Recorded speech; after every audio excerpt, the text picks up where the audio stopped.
Olá, oitavo ano, vamos dar continuidade aos nossos estudos do capítulo 2, Proclamação da República.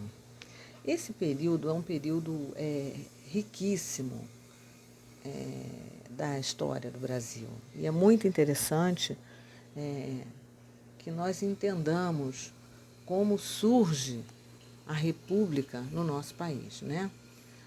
Dá-se o nome de República Velha ao período da história do Brasil entre 1889 e 1930. Então, esse período ele vai ter início com o golpe de 15 de novembro, que nós já vimos nas aulas anteriores, liderado pelo Marechal Deodoro da Fonseca, e ele termina com a Revolução de 30, um golpe contra a estrutura oligárquica da República e fora liderado por Getúlio Vargas. Vamos entender, né? Durante esse período, alguns presidentes militares, eles vão estar no poder, né? Vimos inicialmente Deodoro da Fonseca, depois Floriano Peixoto, né? Então, o poder se alternava na mão dos militares, uma hora como presidente, outra hora como vice, enfim. Então, a partir de 1894, com a eleição do primeiro presidente civil, Prudente de Moraes, teve início o processo de transformação da República da Espada em República Oligárquica. E foi no governo de Prudente de Moraes que ocorreram rebeliões, né, regionais, né, em algumas partes do Brasil, como a Revolução Federalista no Rio Grande do Sul, a Guerra de Canudos no Sertão Baiano. Então, o sistema característico da República Oligárquica, ele só se estruturou assim, de fato, no governo de Campos Salles, em 1898. Então, é a partir do governo de Salles que foi definida a política dos governadores. Como é que isso acontecia, né? Os estados mais poderosos da federação, que eram Minas Gerais e São Paulo, né?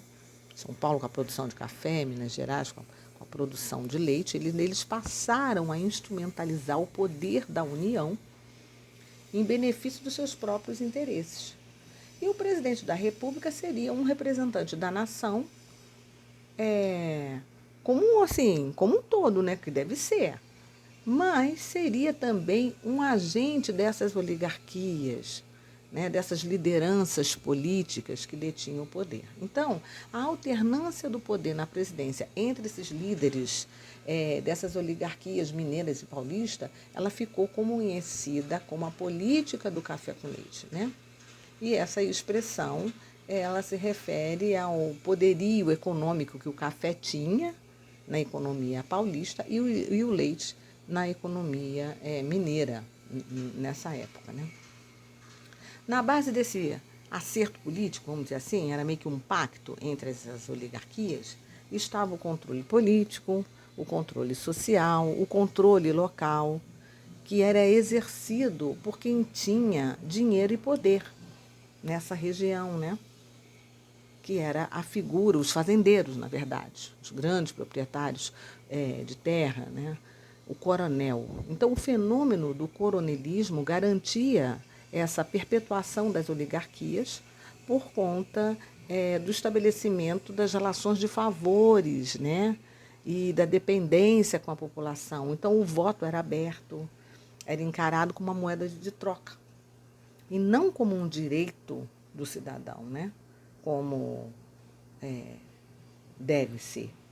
Então, o coronel, então ele era assim, meio que uma parte fundamental dentro desse sistema. Ele hipotecava o seu apoio ao governo estadual na forma de votos, em troca o governo garantia o poder sobre seus rivais, né? Especialmente na seção dos cargos públicos, né, que iam desde o delegado de polícia até a professorinha primária lá no interior.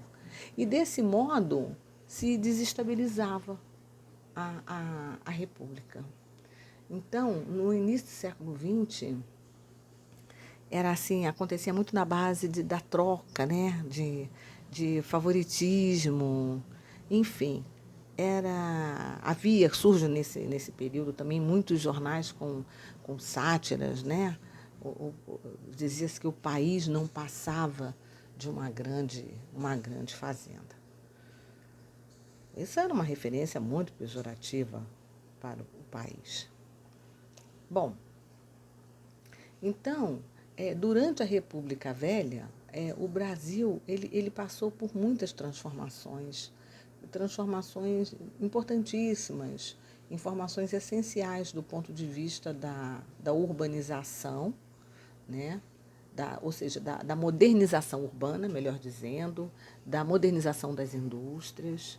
Então, durante as primeiras décadas assim, do século XX, houve grandes reformas nos centros urbanos do Rio de Janeiro e de São Paulo também.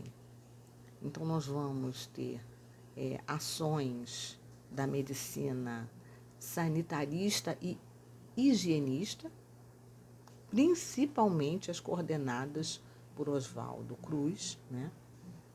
Vai também surgir o crescimento do número de fábricas e, consequentemente, de trabalhos assalariados.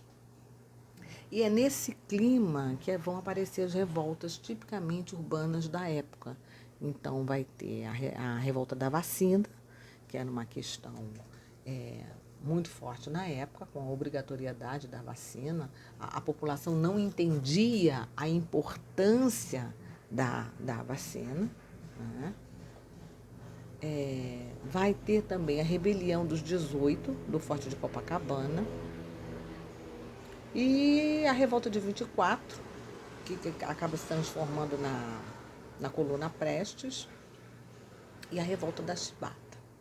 Dentro ainda desse contexto, a gente tem a Semana da Arte Moderna de 1922, que marca efetivamente a República Velha, quando nós olhamos para o setor cultural do Brasil, que começa a se desenvolver.